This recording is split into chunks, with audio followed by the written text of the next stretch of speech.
be some validity to that. So you don't want to mess with sacred spots. Exactly. You know? But I want to ask, do you think that might be getting off a little easy, like 3 months for causing an earthquake?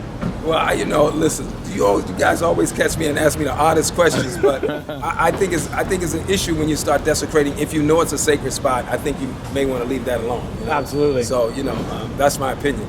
Do you think, any of the foreign, concepts, like one's like an English girl, is a Dutch national, a couple Canadians? Do you think that? Well, I think that you should, the court should really talk about how you respect sacred places. Yeah. And because if it's desecrated if not desecrated, but if it's deemed sacred, then I think you need to respect that, or else you pay the consequences. Yeah, so, Do you think Beverly Hills is a You sacred guys asked place? me about the game tonight or something. What about the game? Cleveland all the way. You think baby. LeBron's going to No, win? no. Listen, I love Steph Curry and Oakland and the Warriors, Golden State Warriors, but I just think LeBron James is just a man He's amongst playing boys. insane right now. He's insane. He's a monster, right? You can't stop him when he wants to win. Can't stop him. Can't stop him. What about this, since we're talking sports real quick? With concession prices being what they were, do you think if that was inflation, that was the cost of everything around, do you think ball players would be able to afford such a lavish lifestyle? Well, listen, man.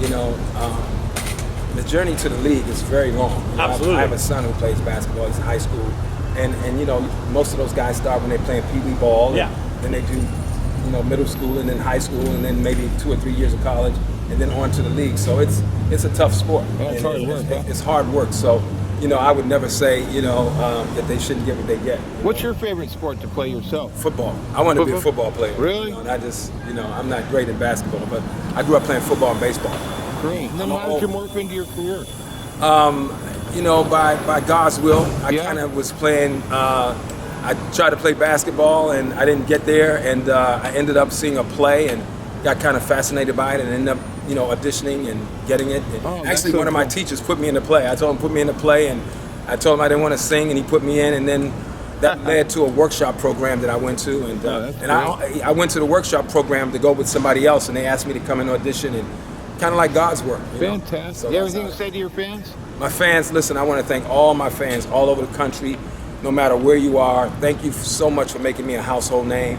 And to all the fans that support us, thank you so much, because without you all, we couldn't do what we did. That's great. You want to wish LeBron good luck? Good luck, LeBron. All right. Thanks, brother. Good luck, Steph. I love Steph too, though, baby. All right. Hey, go Clippers next year, baby. Yeah. All right, Hey, bro. good to see you again. All I right, love glad to TMZ. Tell Harvey I said, what's up, Harvey? All right. How about X17? Give me a shout out to X17, how you doing, baby? All right, man. All right, Thank you. baby. Okay, have a good day. Thank you, sir. Okay, bye. Yes, sir.